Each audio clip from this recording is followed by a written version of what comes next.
with love, all kinds of creative action takes place. You see how Raulbai has love for me. And in this place, we all also got new ideas of creating a beautiful thing. And as love will increase, your creativity will develop.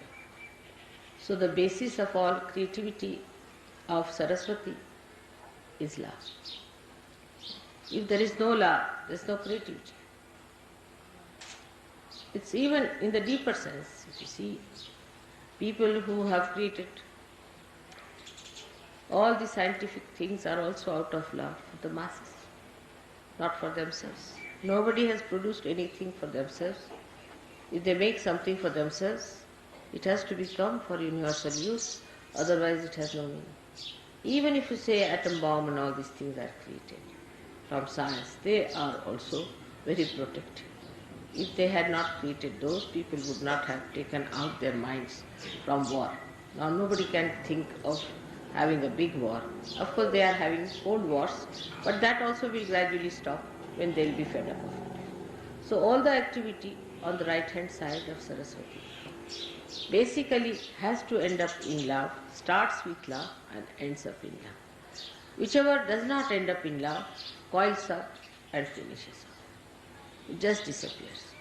So you can see that even matter which is not used for love just finishes up. The basis has to be love. Otherwise all such matter that we create, which has angularity, which is not fitting into the mass media, which is not appealing to the masses. Of course, it takes time. We have seen that it takes time. But it has that tendency always disappear in the thin air as soon as you find it does not appeal to the masses. Now this love that we talk of, this great love of God we talk of, we know that it for definite through vibrations. People do not have vibrations, but still they can feel the vibrations in a very unconscious way. All the great paintings of the world have vibrations. All the great creative works of the world have vibrations. Only those who have vibrations have been sustained by time. Otherwise all other things are destroyed. There must have been monuments and horrible statues and horrible things that have been created long time back, but were all destroyed by nature and they could not stand the impact of the Kala, that is the destructive power of time. So all that is sustaining, all that is nurturing, all that is ennobling comes from this sense of love which is within us, very much developed, but within others also who are not yet realized. Ultimately the whole world has to realize that one has to go to that ultimate love of God, otherwise it has no meaning. Now you have seen in art, people have taken to other methods of appealing to people by using cheap things and very vulgar things, just to make people think that this is art. But this will all disappear. It cannot sustain the impact of the time, as I told you. It cannot, because the time will kill it. All these things have to disappear. And already you can see the result, how things are changing everywhere, even in the West. So there is no need to be so much disappointed with the West and to say that the Western world is a wasteland.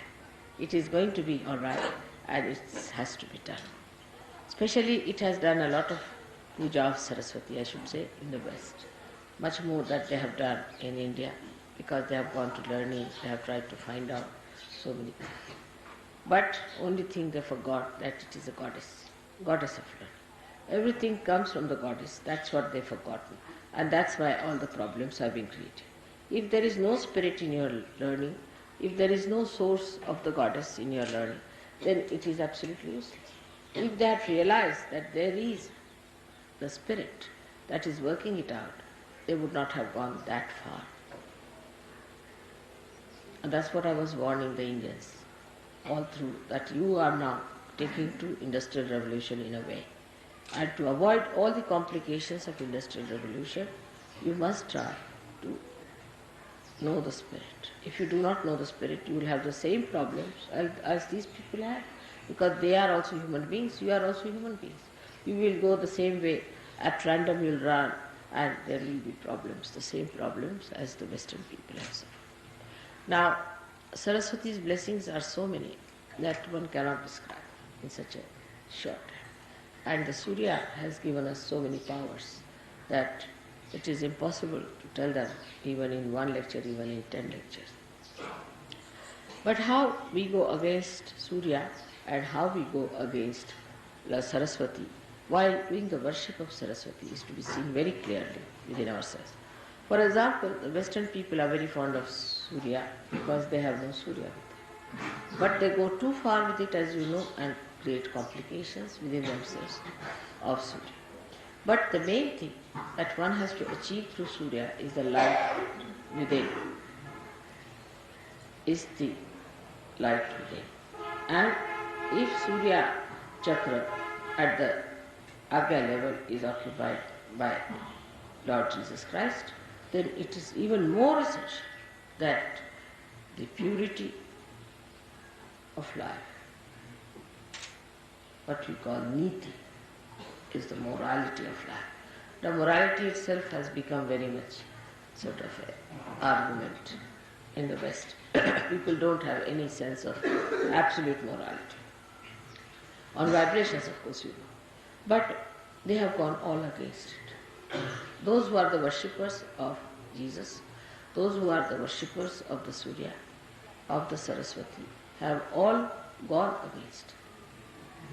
against the powers of Surya, just disobeying it. Because you cannot be a Surya if you do not have a proper sense of morality and holiness.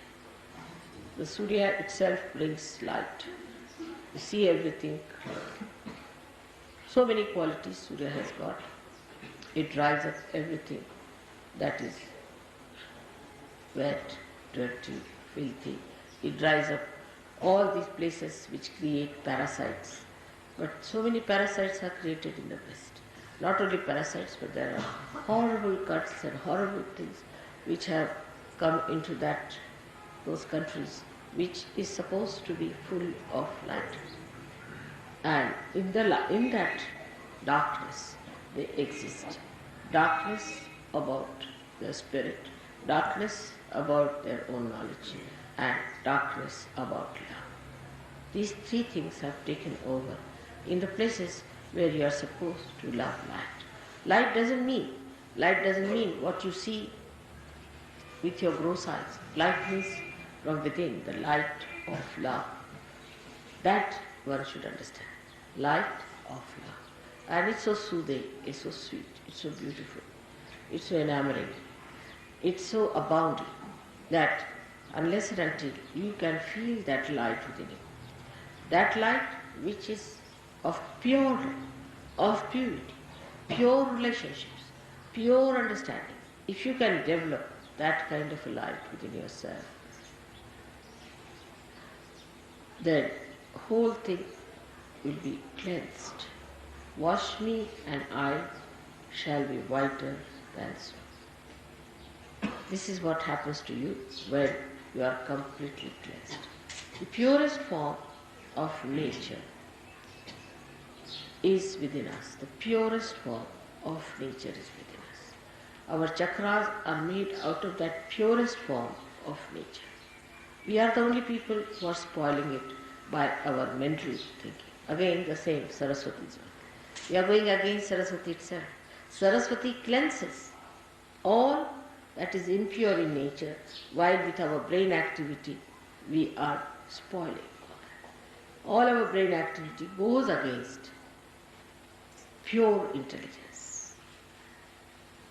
And that's what one has to understand, that this pure intelligence is not to be soiled by our thinking. Our thinking can make us so bumptious, so ego-oriented, so impure, that we can really eat the poison and say, what's wrong? Just the opposite of Saraswati. If Saraswati is within us, she gives us subuddhi, wisdom. And that's why to worship Saraswati, to worship Surya, we must have that clear vision as to what we have to be. She has so many qualities, as I told you, which cannot be described in one lecture.